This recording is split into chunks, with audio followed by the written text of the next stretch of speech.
This is your dose of daily market wisdom with master trader Nick Santiago. Starting from humble beginnings, Nick has been beating the markets for over 2 decades. He shares with you his take on the profitable trades that will have you moving towards financial freedom in no time at all. To see an in-depth review of his track record and much more, go to inthemoneystocks.com. Welcome. This is your daily dose of daily market wisdom with master trader Nick Santiago. I'm Kerry, Lutz. Today is November 8th, 2021, show number 338.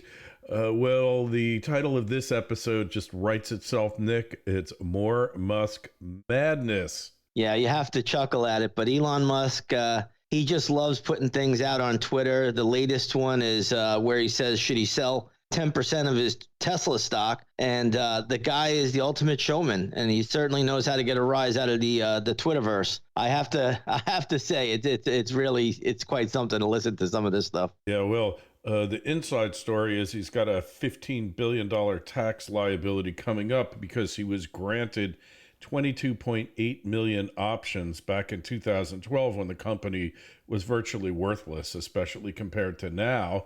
And now here we are, fast forward, that 22.8 million shares is worth like close to 30 billion, and he has to exercise those options. Therefore, the act of exercising them is a taxable event, so selling the shares makes complete sense. Yeah, and in all fairness, I mean, nobody could begrudge the guy for taking profits anyway. And if you have options from 2012, I mean, you know, it's just a grand slam home run. I don't even know any other way to put it. Back then, you know, the stock was trading split adjusted. I'm going to say it was probably $5. So he's got quite a score on his hands, to say the least. Hey, that's just, it's a cool thing to see, though. You have to say, you know, $30 billion worth of stock, right? I love the guy. I just enjoy every antic that he pulls. It's just, he gets people crazy, he gets them all riled up. And who would put out a Twitter poll saying if I should sell 10% of my stock? Next thing it'll be, should I divorce my third wife? We'll see a poll there. I'm sure there's a nice prenup in place because he seems to be doing that throughout. And speaking of EV makers, so Rivian is going public this week.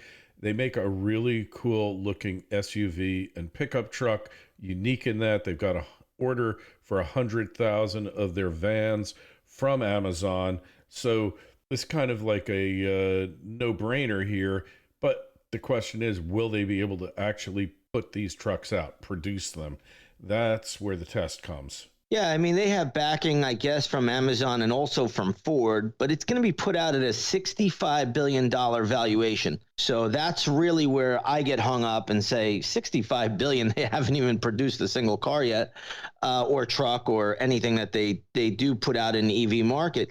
But what happens when you get these kind of IPOs that are being rushed out, it's very 1999-like. You know, the market is telling you probably, you know, signs of a top coming shortly down the road. So I'll be looking for that. I don't see it yet. But when we see these kind of IPOs come out, 65 billion, never made a single product or sold a single car, it just has me shaking my head. And you know, again, now we're starting to see, you know, more and more of these EV companies out there. You know, they're flooding the market, so to speak, quickly. So we'll see how it plays out. But I would warn everybody, you know, last time we had Robinhood. First we had Coinbase, then we had Robinhood, and now we're getting this one. Very 99,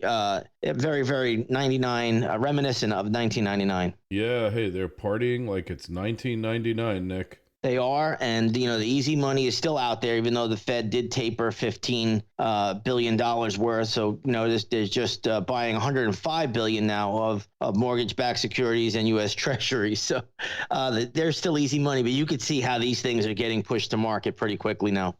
Yes, and it seems like there's an insatiable desire for them, and that's another sign that there's a top coming. Yeah, and you know, I remember, you know, like 1999, like it was yesterday. You know, everything had a tag of a .com underneath it, right? Earlier in the year, we had everything was a SPAC.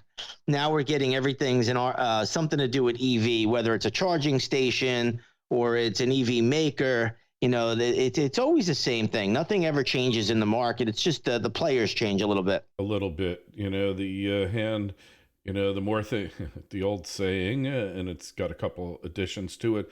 The more things change, the more they stay the same. The hand just rearranges the players in the game. That's exactly right. And that's exactly what we're seeing. So, I'm putting it out there now. It's still got some time. I'm really, really anxious to see, how high this thing can trade on the first day or how low. I'm not sure one way or the other. I personally don't dabble in IPOs, but, this is probably the hottest IPO since Robinhood, and we all see how that one worked out. Yeah.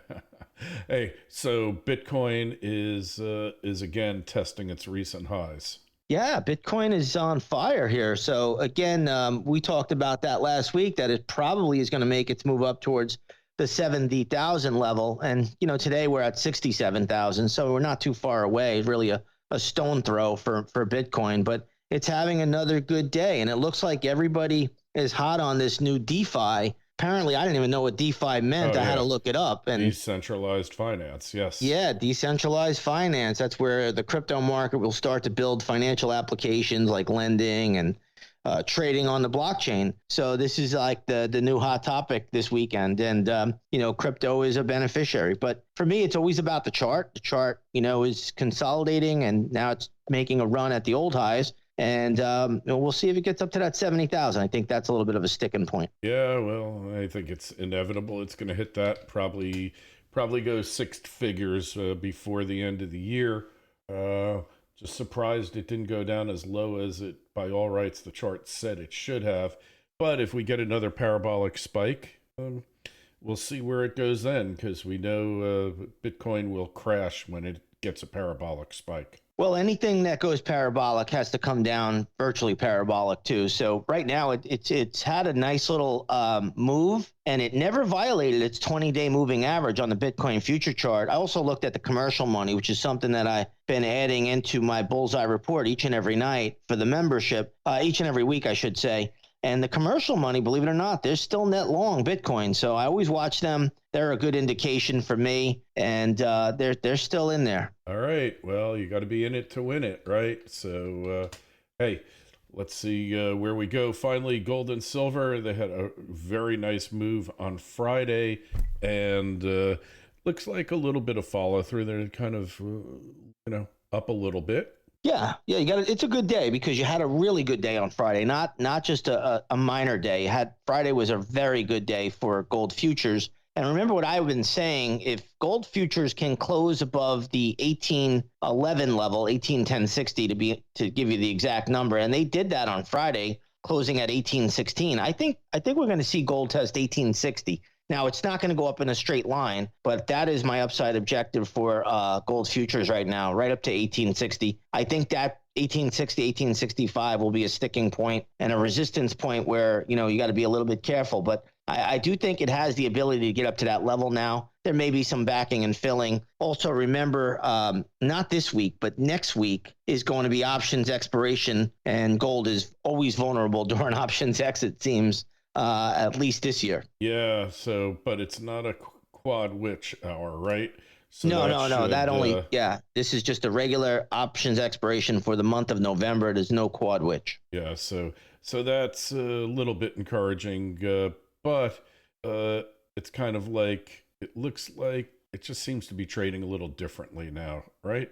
Yeah, I mean, you definitely had really good activity late last week. I love what we saw late last week because on Thursday and on Friday, you had reversal days to the upside. Don't forget, last Wednesday, gold got hammered to the downside. It went as low as 1758 on the futures.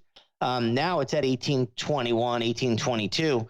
And when you have that kind of reversal, you got to give it the upside bias. But my upside is only to around 1860 at this point in time. Okay. Well, it'll be interesting to see what happens. That's why you need to go over to inthemoneystocks.com. See how Nick has beaten the average consistently for decades now. While you're at it, take a look at, monitor the Twitter feeds. That's ITMS, at Nick Santiago 01, at Kerry Lutz. Your emails are welcome, and we'll be addressing them shortly. KL at kerrylutz.com. That is the Twitter feed. And Nick, we'll talk to you on Wednesday. Sounds good, Kerry.